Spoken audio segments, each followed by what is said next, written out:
এই গরমে কি খেতে সবথেকে ভালো লাগে বলো তো? বেশি জল ঢালা ভাত, যেটাকে আমরা পান্তা ভাত বলি। তো এই এত গরমের মধ্যে আমি এখনও কিন্তু একদিনও পান্তা ভাত খাইনি। তো যাই হোক, আজকে আমি পান্তা ভাত খাবো, তো নিয়ে বসেছি। দাঁড়াও, তোমাদেরকে একবার ব্যাক ক্যামেরায় দেখিয়ে নিই।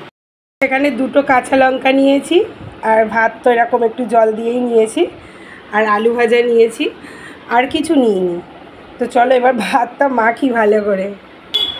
অনেক দিন ধরেই ভাবছি যে পান্তা ভাত খাবো, কিন্তু সে আর খেতে আর পারছি না।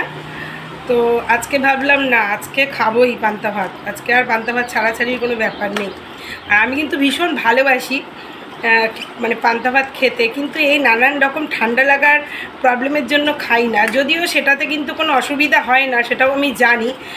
তো যাই হোক, আজকে ফাইনালি মানে খাবো। আর একটু কাঁচা পেঁয়াজ হলে খুব ভালো হয়, বাট আমি একটা হোমিওপ্যাথি ওষুধ খাচ্ছি, তো তার জন্য কাঁচা পেঁয়াজটা খাওয়া আর কি বারণ। তো সেই জন্য এই যে আলু ভাজা আর কাঁচা লঙ্কা, আর এই যে চলো খেয়ে দেখি আগে।